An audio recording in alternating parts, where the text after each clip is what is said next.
Make more good in the all-new Sportage X-Pro. Kia, movement that inspires. Quaker Steak and Lube is throwing open the garage doors and setting up the umbrellas. It's patio season. Come enjoy great food, drinks, and fun in the sun. There's always something happening at Quaker Steak and Lube, but we're really amping up our event calendars for our favorite time of year.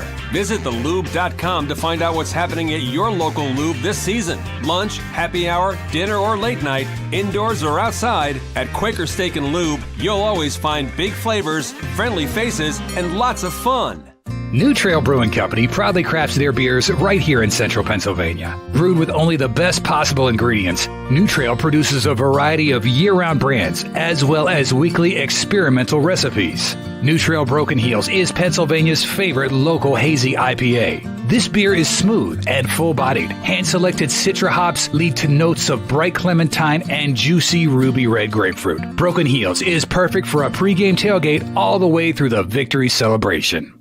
What's the best mid-size pickup? Tacoma. What's the #1 mid-size truck in resale value? Tacoma. Want to get great gas mileage, 4 doors, and 4-wheel drive? Tacoma. Sioka Toyota of Williamsport has over 25 available right now. You can lease a brand new, never-driven Toyota Tacoma for just $379 a month. That's 30 months, $3,000 cash or trade, 10,000 miles a year. This is while supplies last. Buy yours or reserve yours today and see the Sioka difference. And remember, tell them Johnny sent you. And welcome, everybody, to the Lion Country Kia Goon and Ironhead show. Ironhead less as Jeff's off doing his thing with the Penn State wrestling team. Chris Berganani filling in with former Penn State offensive lineman Keith Goon Conlon. Hi, Jeff. Oh, sorry, Chris. How are you? I'm well, Goon. Thanks What's for going asking. on, man? Welcome back to the show. Yeah, it's a pleasure to be back. So we didn't work together in like 2 weeks, 3 weeks. I know. I'm looking forward to it. Where do you want to go first? USA Soccer? No. I mean, do you watch it? Yep. Honest to God. No. I'll tell you what. I do watch the World Cup. Typically, I haven't had a chance to watch any of it this year. It's a weird thing for me to say, but it's like I really, really enjoy World Cup soccer. Yeah, I can't watch. Yeah, no, I do too. I just haven't had time. It's just such a high level, and there's so much pride on the line, and so much everybody playing for their countries and stuff like that. More so than when you watch whatever the pro soccer over here is. Yeah, sure. There still is some lesser like games and stuff like that, but the World Cup is fun to watch because there's so much that goes into it and the history of it. And there's they spectacle, go back to, like, the fan rivalries and stuff. Yeah, it's cool. And to see the Brazilian women in the stands is actually a fantastic thing. Did you see the guy shoot his shot on Twitter the other day? Screen cap the one Iranian fan. If you that was awesome. Yeah, good for him. And where did you see that? You miss 100% of the shots you don't take. That was so impressive. But how about – so I did some research on the whole because I was like, what are they talking about? So when Iran played England in the opening game, their players refused to sing the national anthem. Do you hear this? Okay, they did not sing along with it. No. And they all just sat there quiet, mush mouth. Didn't say a word and this and that. So the Iranian government sent in their goons and planted them in the crowd to show how excited the Iranian people are for their national team. And they told the team, no more funny business, or there will be. They literally threatened their players and their families. Yeah. With ramifications if they don't show country pride. So I can't really imagine if losing the game to the United States the way they did. All they had to do was tie, and they were in. If they lost, they were out. They lose 1-0, and it was a good game. We watched it. It was, yeah. And the fact that those guys, I mean, Americans could give a crap about the game. 90% of America could give a crap, and these guys are playing for them and their family. It's sad to even think about. When global politics gets injected into sports, you see it in the World Cup and in the Olympics, it's crazy, man, the contrast between open societies and closed societies. I actually had, for kinesiology class when I was at Penn State, I had a professor who was a Soviet expatriate whose job when he lived in Russia was to be it was a sports psychology class, and he was the sports psychologist for the Soviet, I want to say gymnastics and diving teams. I might have the sports wrong, but he was contrasting the way the United States prepares its Olympic athletes and the way the Soviets did. And I swear to God, Well, it was almost like he was describing the montage scene from Rocky IV. but in Cold War Russia, though, they were paying their athletes. God knows what else they were doing to them, Right. i.e., drugging. But we were purely amateur then. Well, not only were they, but you have to understand, man, we are really off the reservation Well, today, we do, but it's fine. That's what we do. When they were paying the Soviet Olympians, they would start, like he described it to us a little bit. And again, it's been 20 years, so please don't hold me to every detail being perfectly right. But basically, like, okay, let's say it was the gymnastics team. Yep. They would start out with 4 times the number of athletes that they needed to take. And Well, first of all, they would start them when they would do classes early in their lives. Yeah. And pull they them would aside into identify their them and sports pull them society. out. Yes, and say you're a weightlifter, you're a gymnast, you're going to be a diver. Yes. And then going back to Rocky IV, it was like they would like put them in basically like a cabin in Siberia. Like they were in their own compound, isolated from everywhere else, far away from civilization. The only thing they had to focus on was their sport. And if you got hurt or you were underperforming, you got cut. And so dangled in front of all of those guys was truly the only way out for them. It was like, if you go to the Olympics and you medal, you will be taken care of and your treated like royalty. Yeah. Pretty and if you for don't, a 16-year-old little girl, huh? if you don't, you have a lifetime of despair in front of you. And so his job as the sports psychologist for the team was to basically keep these guys from cracking under the pressure that the Soviet government was putting them under to try to create these super teams. And of course, they ended up like half the time they would get to the Olympics and they'd lose anyway because they were total head cases by that point. So I have to tell you this, speaking of kinesiology classes. So when I was getting my master's here, I had Russ Rose's philosophies of coaching. Yep.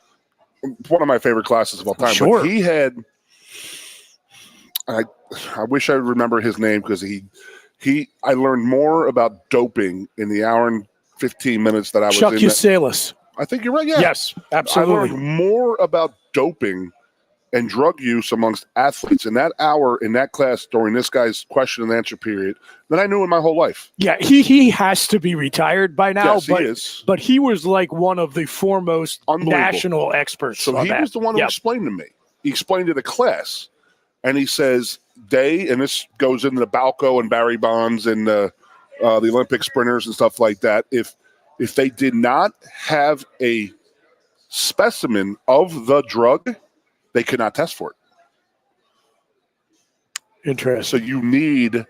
So if the creams and the gels that Balco was using on Bonds and different athletes, the cream and the clear, you remember that? Armstrong.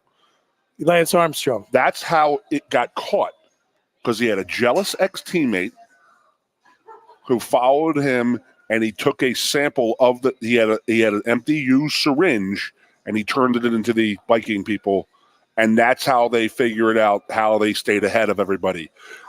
That's how they got the clear and the creams and stuff like that. And that's how they picked all the Balco people, because once they knew. So again, so this is all from Lance Armstrong.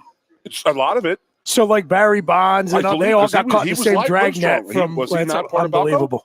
Of Unbelievable. Was he not part of Balco? Yeah, I think so. So they could not test Barry Bonds. They knew he was doing something illegal, but they could not test it to make sure that it was until they had a specimen of the illegal substance. So that's when you go back, and then that's when you could find, and that's what the Olympic Committee has started to do, is they take samples and they keep them. So they're testing people back to like the early 90s and mid 90s and stripping people of their medals because they would go back and test it. So in the 60s, when they were testing for drugs and they didn't understand what, just say cocaine. Yeah. They didn't test for cocaine, you would pass your drug test. You specifically have to test for that drug. So if you're looking for the cream and the clear, you specifically have to test that sample. That makes sense. And that's how they caught all these guys. That's why it was staying the druggies have to stay one step ahead of the posse. So they have to be the next level of drugging, and they'll be fine. So he ended the speech by saying the next step in drugging, and this was 2006. I had this class, so that's 16 years ago. So you're right. He's definitely retired. Hope he's still with us, actually.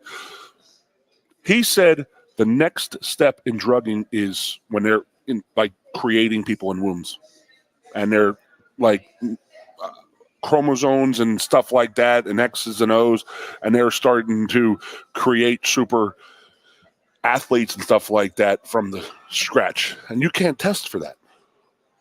And he goes, you're going to start seeing this. That explains Derrick Henry. He explained China. He was specifically saying China, where they're going to start altering DNA. CRISPR, sure. That's insane to think about. And that was 16 years ago, but you watch. Something will come out and up. It's not gangrene. It is what it is. So, I mean, I just want to say, I do enjoy the World Cup to finish the subject. That's a great transition. I do enjoy watching the World Cup. But anyway, I do catch myself. I literally will go down in the morning. I'll do paperwork and I'll make emails and phone calls. But I'll have the games on. Even if it's not America, I'll still watch in the background. Yeah, because it means so much to so many people. Yeah, and I'm with you. And there was one of the, I think the SEC shorts guys did a thing about World Cup soccer, and it was hilarious because the French and the English were after the Americans, and they're like, well, you play with the fourth best athletes and stuff. And I've literally used that argument before. They're taking our fourth best athletes to play. If we took our NBA basketball players, Major League Baseball players, and our football players and trained them from scratch. So Guy Godowski, you've heard me talk about that. Yeah. And I asked Guy, I said, in Canada, his kids are on skates when they're 2 years old. So, like Sidney Crosby was playing hockey when he was 2 years old. And I said, what would happen if we had our best athletes in this country, every player in America, every kid in America was on skates at 2 years old? He goes, there wouldn't be a tournament or a trophy that America would not win. And I took pride in that. And this is a proud Canadian man saying that to me. I hadn't really thought about that, but I guess that makes sense. Sure. Yeah. Seeing because you train to the sport too. LeBron James coming down. Yeah, right. as a centerman. Yeah, because I'm just thinking about like everything you do to physically develop an athlete. You train them to the sport. So yeah. He said if these kids were playing hockey at the same age as Canadian kids, because I said that when I played in Canadian football, that's my argument came from. And he goes, I used to get so mad at him because here's a question for you. Okay, fire away. In the Canadian Football League, it's like 40 guys on the team. Okay, you're only allowed to have like 10 or 12 Americans. Right. So they have a lot of their unskilled positions are offensive linemen and defensive linemen. Don't you even make a comment about the unskilled offensive linemen because we all know we're skilled. But I agree. So they have to, their quarterbacks mostly and their speed guys are usually Americans. So I actually asked my coach when we were up there because it was like, oh, well, you're going to count against this number. And I was like, what do you mean number? And then I said to the guy, and I blew my coach up. And what do you mean by that? I said, well, listen, you said, I'm an NHL fan. Are you putting the best product on the ice right now if you're only allowed to have 6 Canadians and 5 or 15 Americans on a roster? And he was like, I never thought of it like that. I said it's a bad product. You're not putting the best product on the football field in the Canadian Football League if you don't allow. I will buy that for $1. I'll give it to you for 10. Make you a deal. Okay. Nice game tonight, by the way. I am excited for this game. Bills Patriots tonight. Yeah. And I just told Booch, I said I think it's going to be a pretty good game because they've had a week off. Usually the last couple of weeks they've played Sunday and then they're playing on Thursday night. Yeah, and those games have stunk. Human body is not supposed to recover. It can't. It physically, literally cannot recover from a Sunday game to play on a Thursday night. Well, and talking about putting a bad product on the field. Yeah, crazy. When Thursday night games started, that was the prediction a lot of people made, that the product quality was going to suffer. And I think it's hard to argue that's been the case. And how disappointing that hasn't been the case. The NFL just completely stole Thursday night football away from college. Yeah, I know we've talked about this prior. That's the big bad wolf. Yep. So my prediction is that within the next 10 years, you're going to have games 6-7 nights a week. They might take Friday and Saturday off. They're gonna. But they could schedule tackle Maction head on. Is what you're telling me. They're going after the Maction. They're knowing that 6,000 people are going to that Kent Buffalo game. Yeah, Western Michigan, Miami of Ohio is in big trouble. They are in big trouble. The Bengals Browns has got to take those numbers. But I am looking forward to it. It should be a good game. Yeah, the AFC East is maybe the most interesting division in football this year. It has to be. Because it's been like clockwork for nearly all of the last 20 years.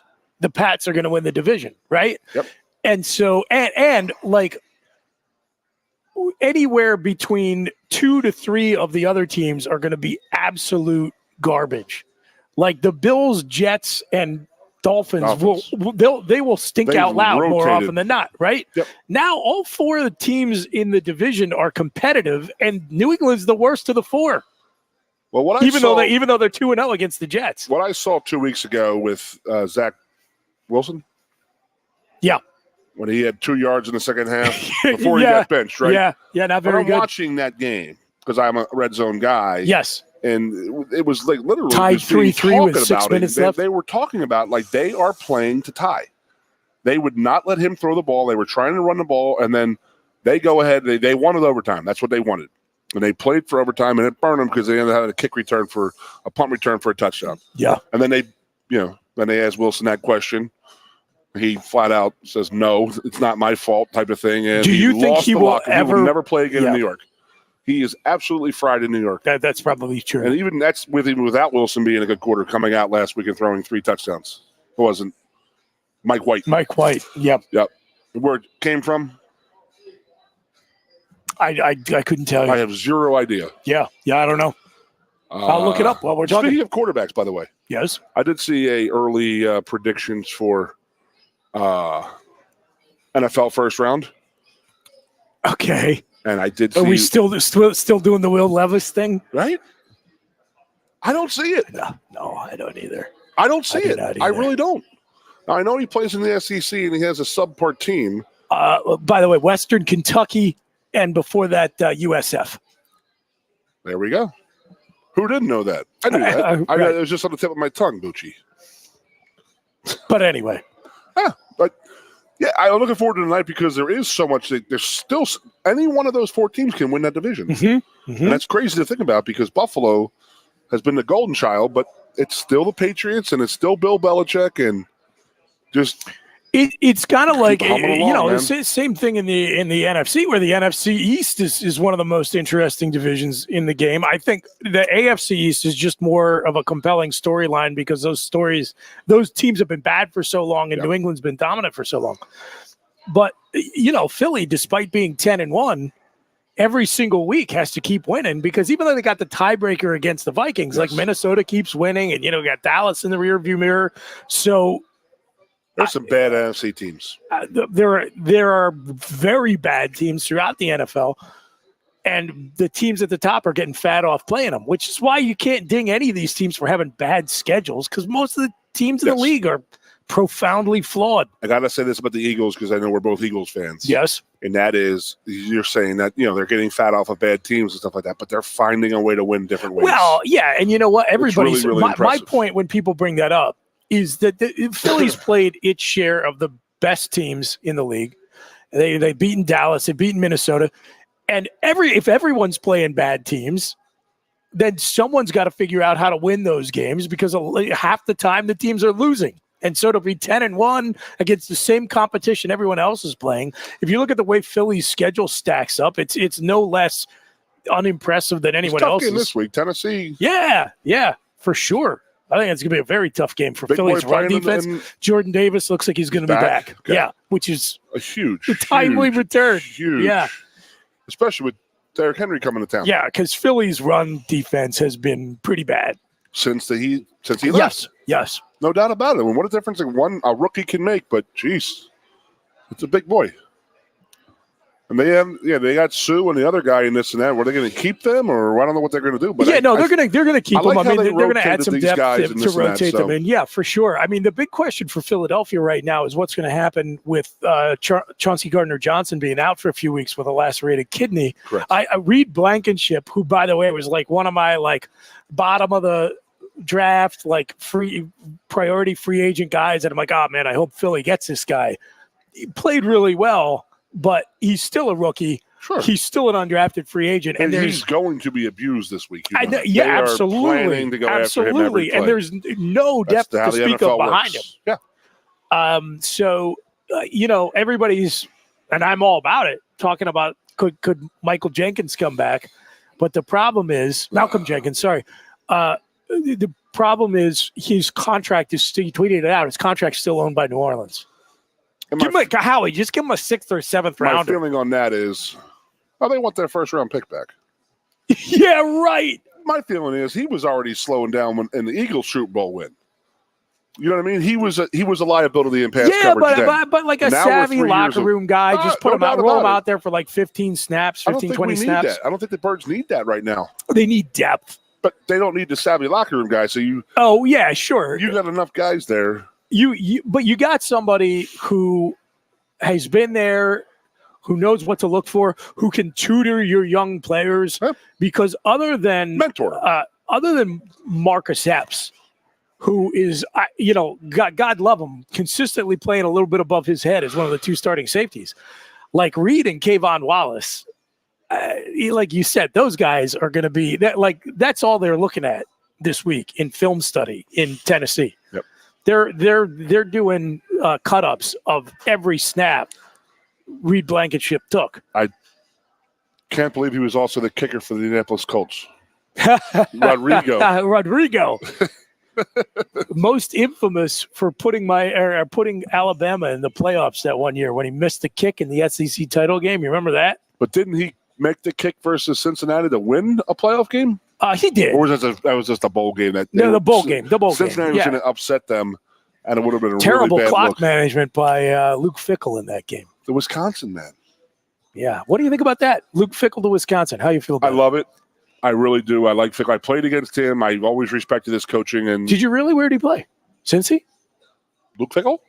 Or was he at Ohio State? Yeah. Okay. Yeah. All right. And then Vrabel. Okay. Yeah.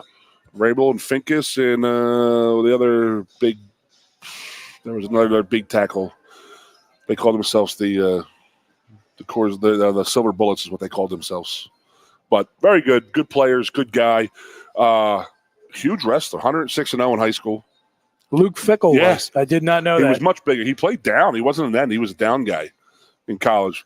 He's lost a bunch of weight, but Adam Sandler impersonator looks just like Adam Sandler. I could go there with you. Yeah. I'll allow it. I'm interested in one thing, is if he hires Leonard. If you're Jim Leonard, you don't accept, do you? I don't know. I mean, he's a Wisconsin guy. I don't know who wrote it. Somebody, maybe on Twitter. You know how people are, but there's a guy who was a walk-on. He was a 2-time All-American who didn't get a scholarship to his senior year. So this guy's given everything he has to Wisconsin. He took the interim coaching thing, and he won 4 games. So there's a guy who deserves a shot, in my opinion. I would tell Wisconsin owes him if I were a lot. Jim Leonard, I would tell Wisconsin to get bent. I mean, agree. I think he still may end up getting some head coaching offers. Mm-hmm. When Wisconsin fired Paul Chryst, which was a big surprise at the time, or at least a surprise. I don't know if it was a big surprise. They weren't playing great, and the recruiting was a little bit off. That's what's crazy to me, because I thought that Chryst had his act together. I could not believe. Well, then again, we also thought that Scott Frost was the second coming of Tom Osborne, and here we're finding out the guy's a complete degenerate. Well, and you notice there were no bad stories that came out about Paul Chryst afterwards. No. People still took a pay cut. Spoke well of the guy. He took money. He didn't take his full payout. Yeah, I think the feeling was just that it was time to move on. But the logic that everybody put forward, and to me it made perfect sense, was that they thought Leonard was the guy, and they were afraid they were going to lose him. So they said, we got the guy in the building. Yep. If you got the guy in the building, don't let him leave. And then I talked about this with Kevin a little bit. I said, I'm surprised they didn't hire Leonard. And he said, well, he had his audition this season. And I was like, okay, fine. But is that really fair to blow up the locker room mid-season, not his guys, and say, okay, this team stunk already, which is why we fired the head coach. Everybody loved the head coach, so now they're mad. Win 6 games or you don't get the job. I don't know. I don't know how great a test that is of his head coaching abilities. They lost to Minnesota this week too. That doesn't help. That whole division scrappy. I mean, Wisconsin wasn't good. They weren't a good football team this year. So I asked Ironhead the other day. I'm the one who called Purdue 3 weeks ago when we came down to who was going to be the Big Ten West guys. Good for you. I think you were saying Iowa or Minnesota. I thought there's no way, not that there was no way, but I thought it wasn't an unmanageable lift to ask Iowa to beat Nebraska at home.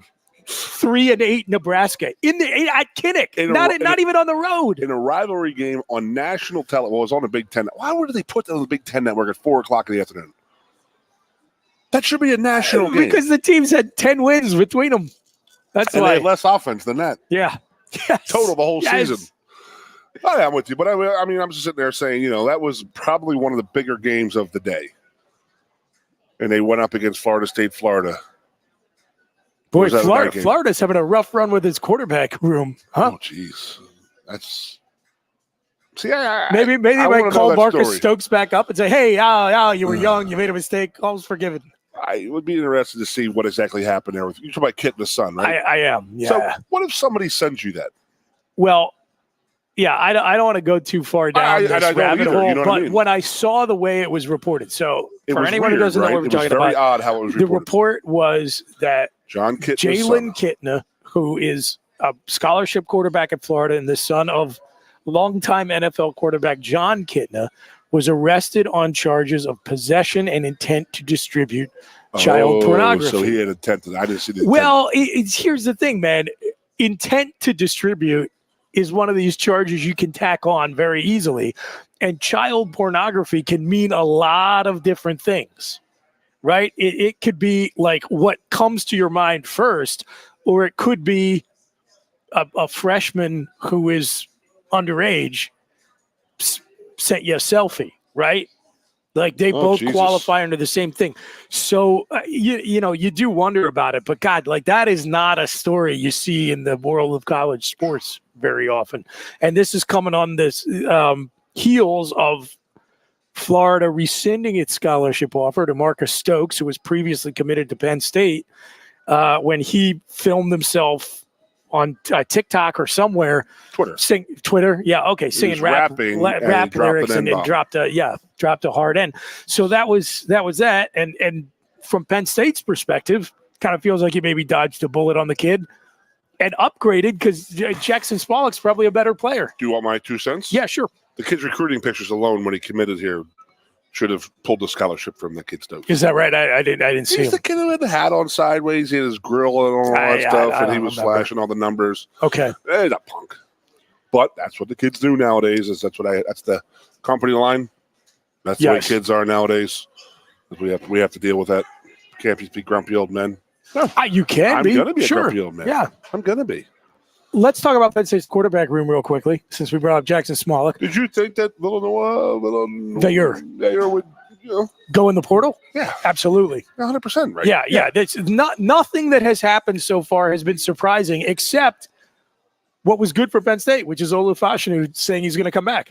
You saw my mouth just wide open.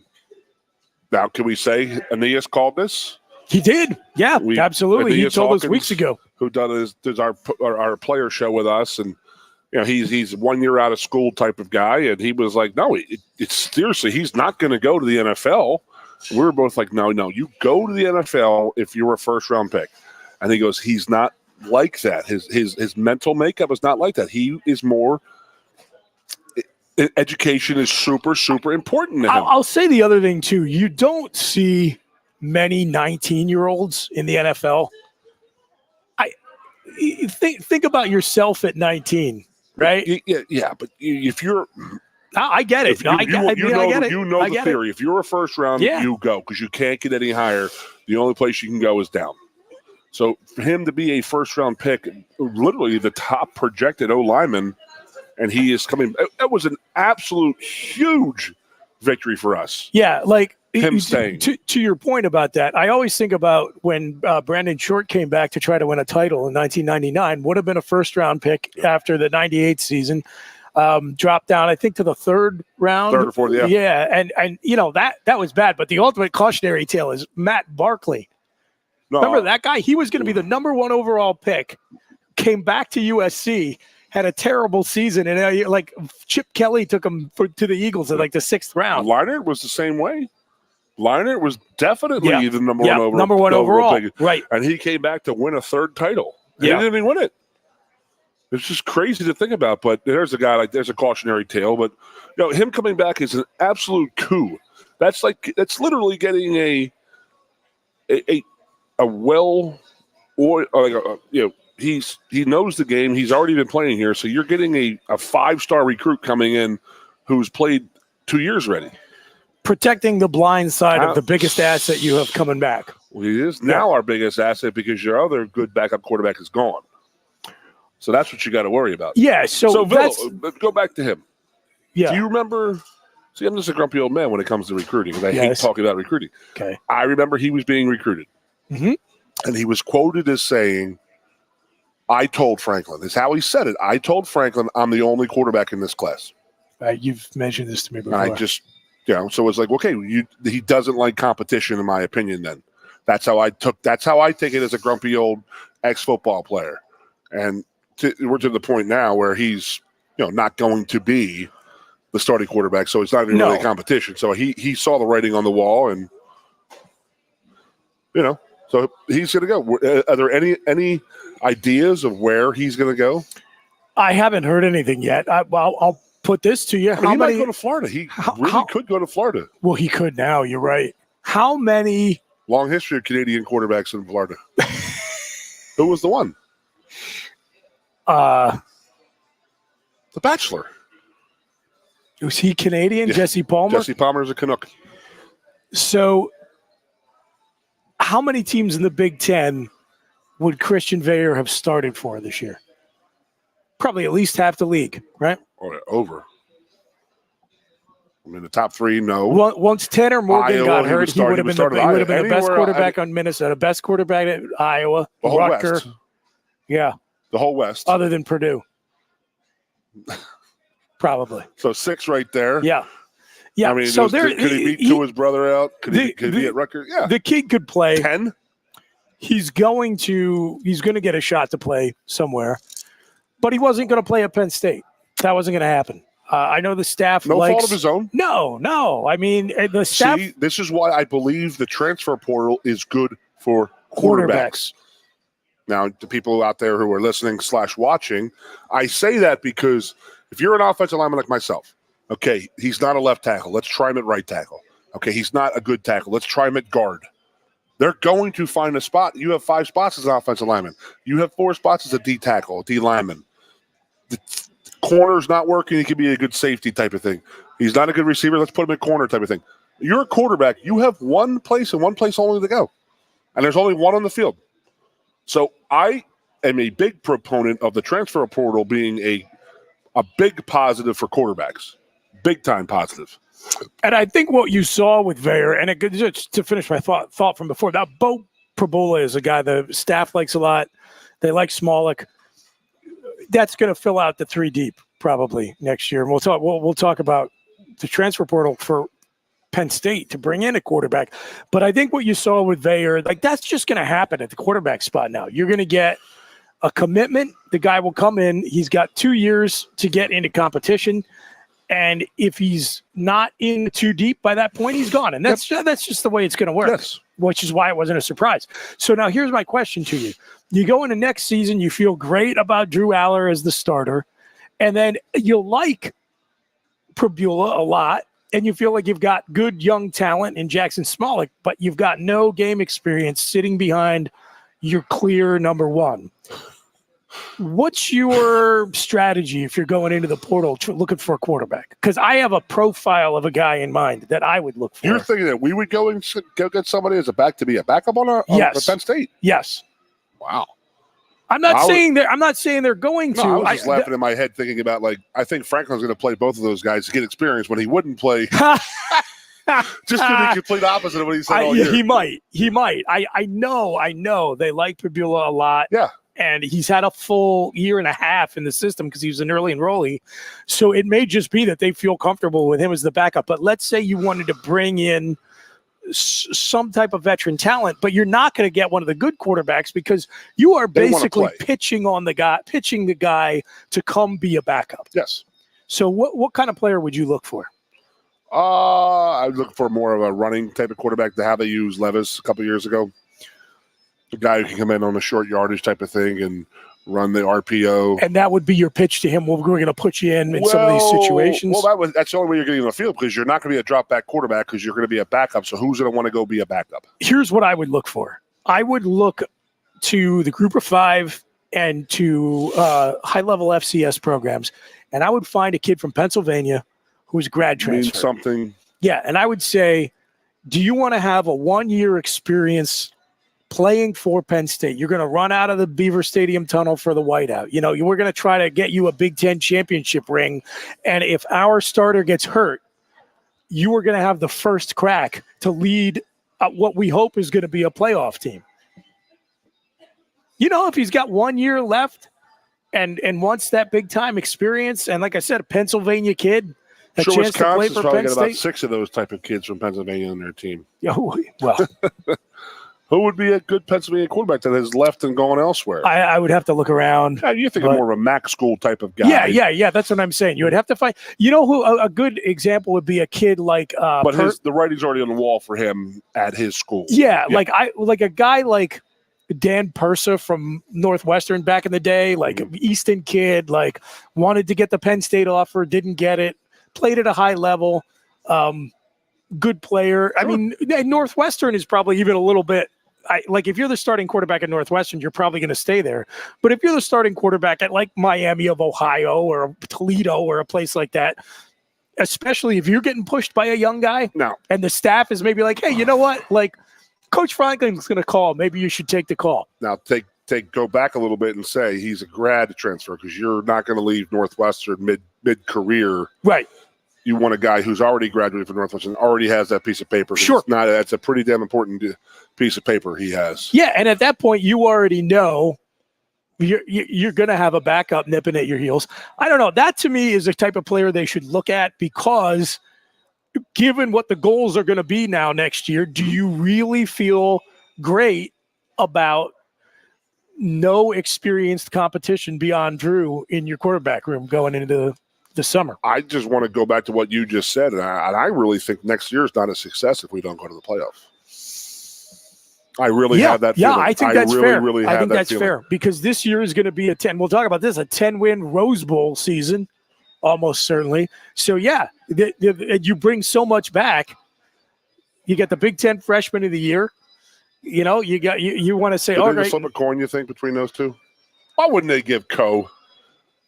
You know what I mean? Yeah. Good. Yeah. No, I'm with you. I mean, I think Katron Allen is going to have to learn to be Tony Hunt to Austin Scott, except Nicholas Singleton is not the disappointment that Austin Scott was, but he's the Pennsylvania kid, so he's always going to have a little more shine on him. But I think Allen understands that, and I think he's okay with it.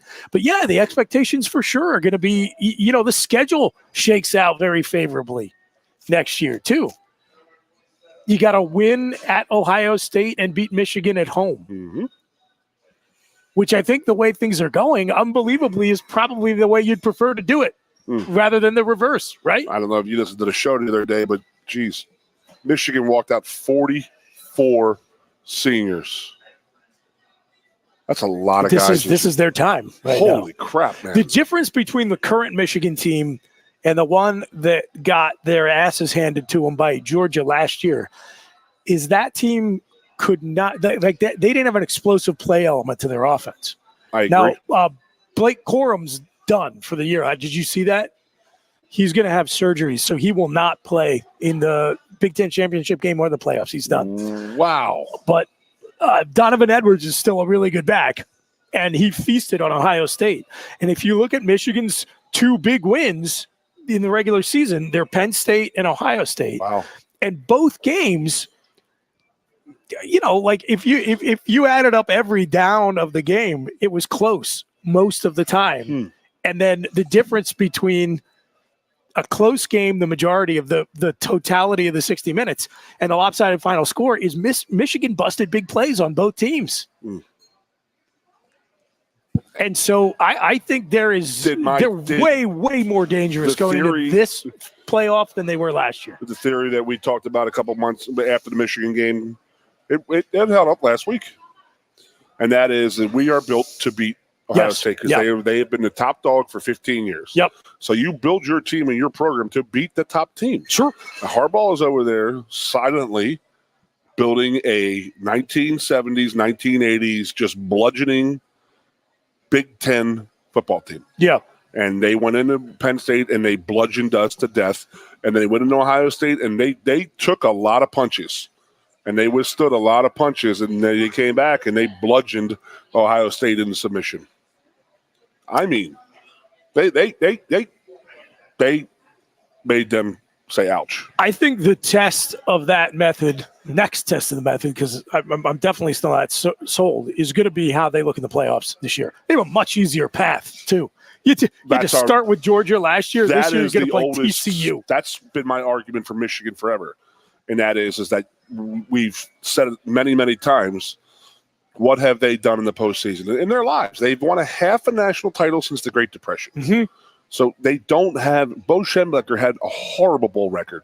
Jim Harbaugh has a horrible bowl record.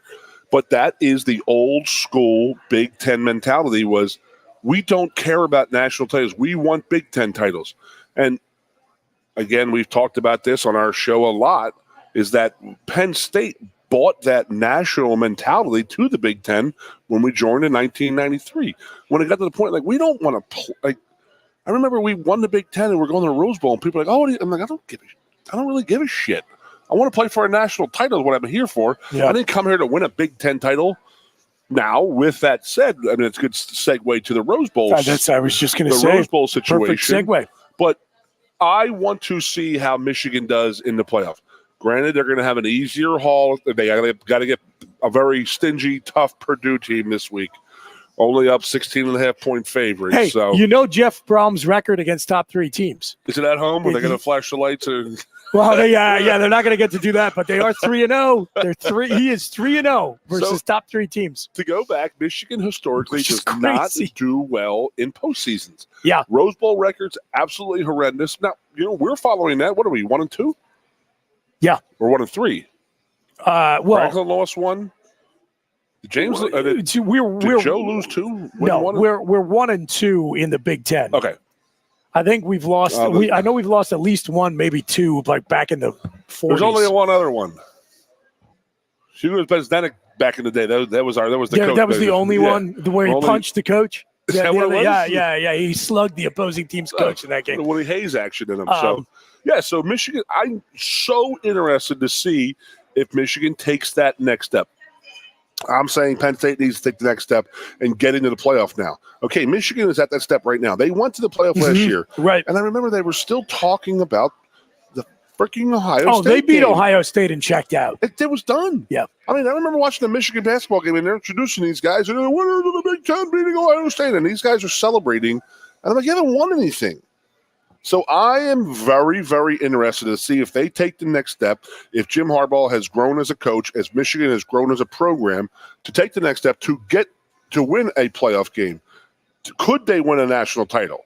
I'll tell you right now. I'm sorry to say that I think they could. They really, really could with that run. But now, Corum being out is huge. Absolute. That's brutal. Yeah. So because to your point about the way the team is built, there's no alternative for that offense now, right? It's built around having a power run game. Absolutely. And the fact that it was the Illinois game when they were struggling, that was Sam Gash's son, Isaiah Gash, who started the season as the 8th team tailback, who was playing significant downs in that fourth quarter, making that catch. Is that in right? the fourth quarter. That's how it wasn't just Corum getting hurt. It was other guys fumbling and other guys not playing well, but he was playing at the end of the season. Now, we were busy at the tailgate Saturday. I don't know how much. Are you telling me Sam Gash's son plays from Michigan? Mm-hmm. Absolutely, he does. Isaiah, walk on. Wasn't a scholarship guy. He was a walk-on kid. He probably earned a scholarship by now. That breaks my heart. He grew up in the Midwest. Sam was coaching the Packers, and I believe that they stayed in the Wisconsin area. But yes, I know what you're saying. You just got that? You didn't know that? Yeah. We probably didn't offer him, did we? He wasn't a super recruit, though. He wasn't a super big recruit, to be honest with you. So I want to see where they're at. Can they take the next step to the next level, win a playoff game, win a national title? And,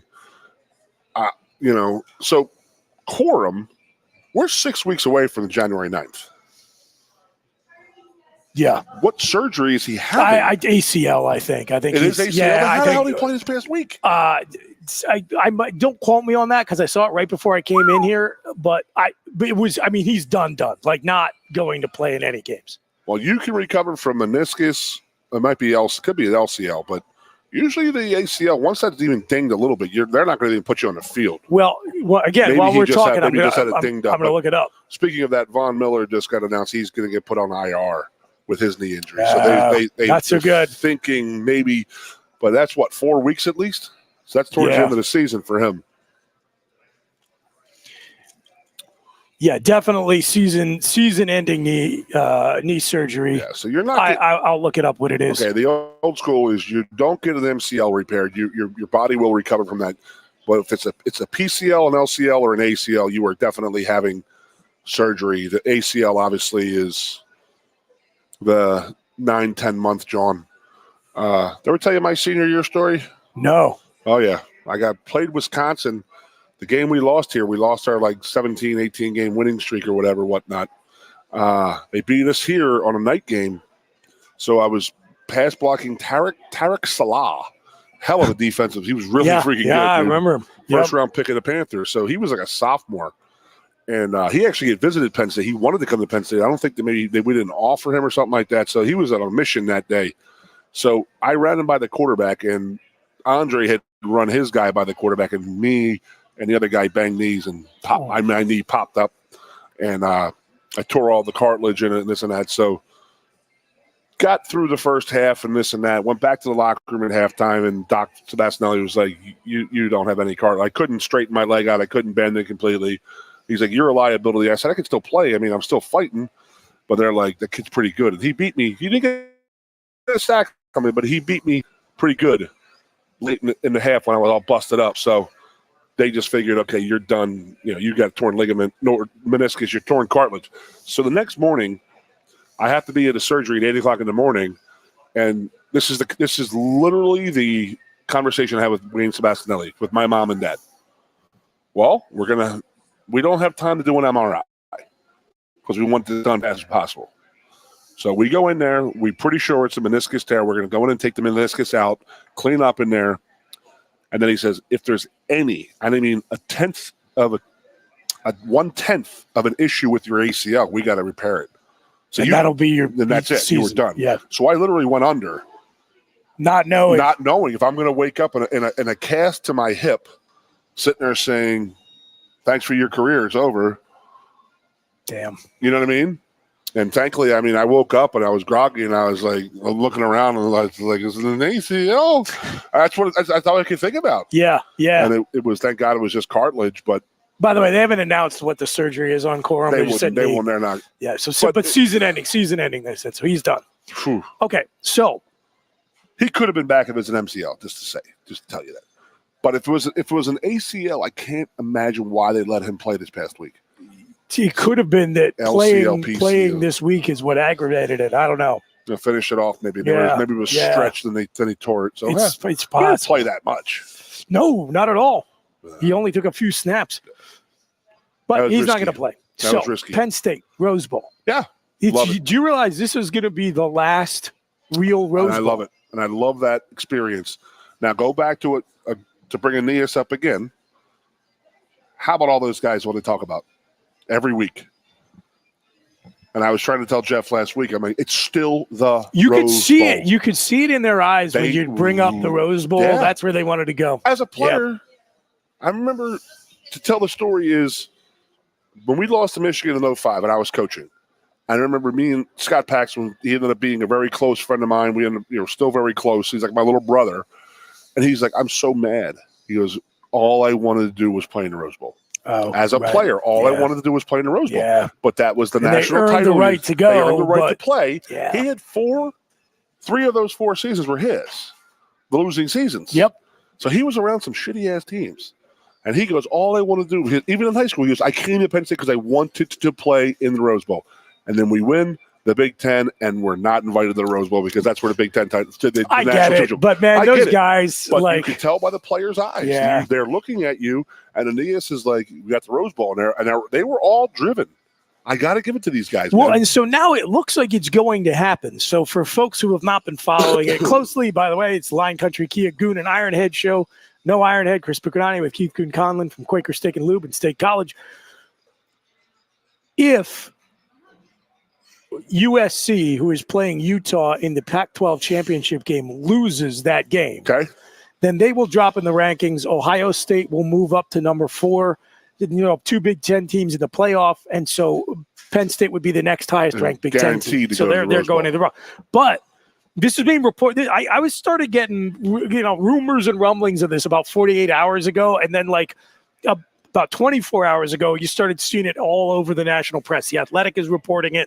This is not like some rumor. Seems to be pretty much consensus that the agreement between the Orange Bowl, the Rose Bowl, the Ohio State Athletic Department, the Penn State Athletic Department is that if Ohio State ends up at number 5, staying at 5, they will go to the Orange Bowl and Penn State will go to the Rose.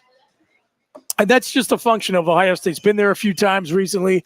They were just there last year. They had to send back 20,000 tickets. Yeah, right. And a lot of their players opted out. Yeah. So now, that's what I thought. Will our players opt out? And I was sitting there thinking, I don't think so. My answer to that is having dealt with these kids, you and I having dealt with these kids, this is what they want. I think I wasn't surprised Joey Porter opted out. I mean, he's going to be a first-round pick, but I don't think you're going to see too many more. I really don't. Correct. So the scenarios for Penn State, then, if we will take this as gospel and assume it's a given that Penn State's going. Oh, stop. Purdue wins. If in the unlikely event of Michigan a Purdue win, Ohio State would probably go to the final, to the playoffs. Does Purdue jump us as the Big Ten champion? They don't have to.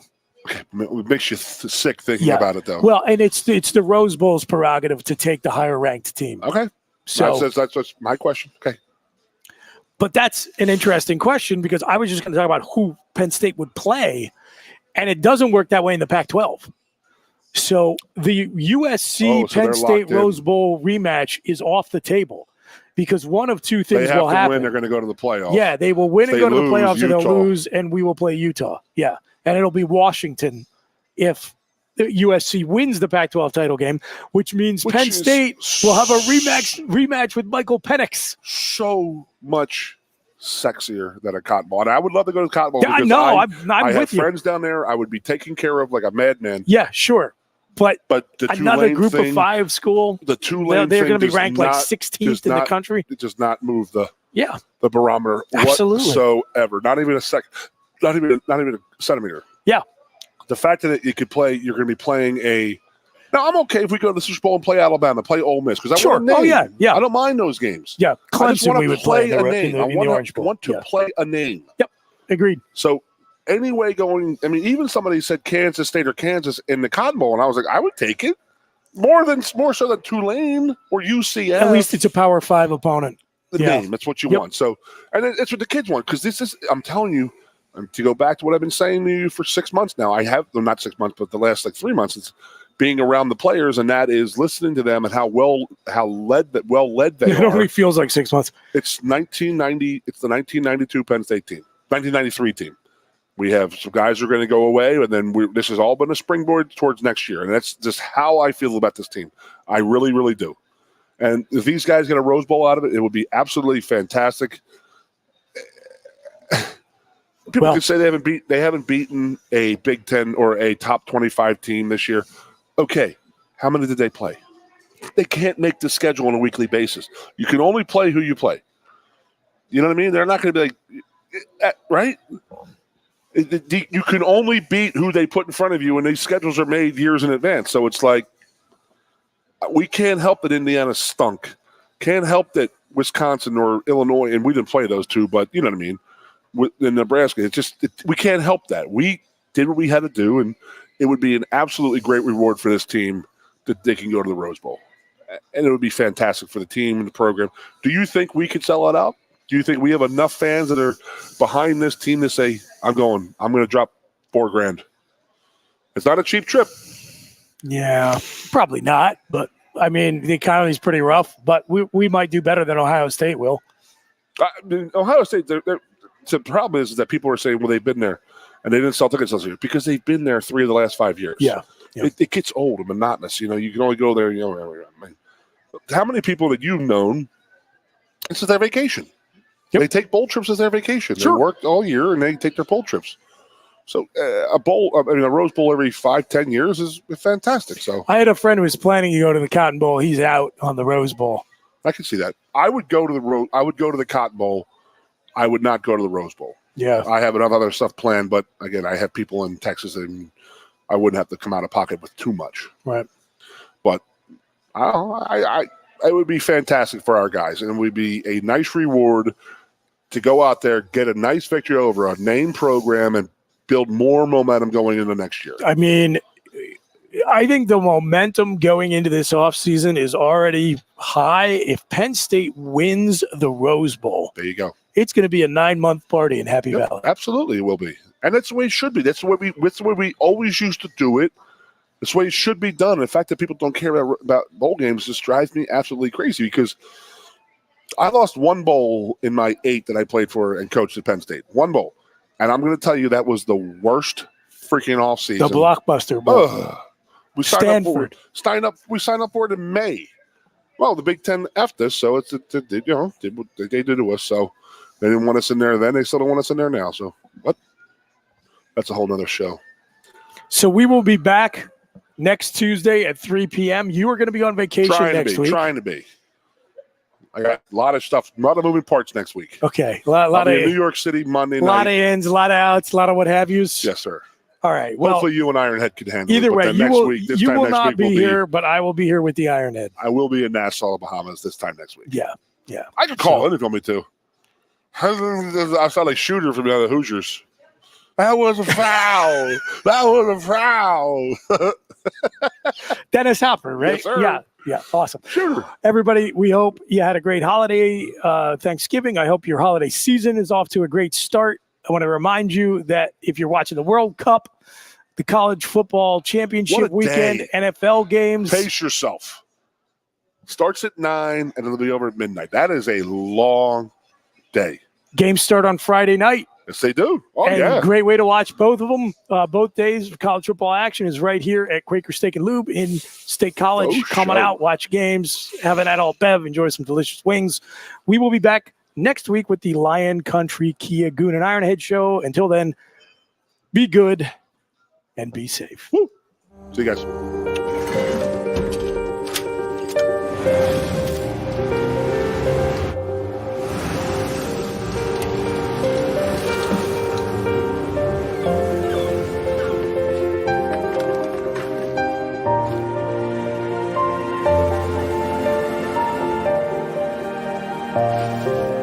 Make more good in the all-new Sportage X-Pro. Kia, movement that inspires.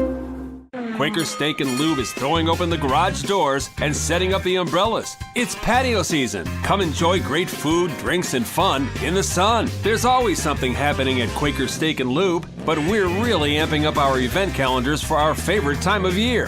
Visit thelube.com to find out what's happening at your local Lube this season. Lunch, happy hour, dinner, or late night, indoors or outside, at Quaker Steak and Lube, you'll always find big flavors, friendly faces, and lots of fun.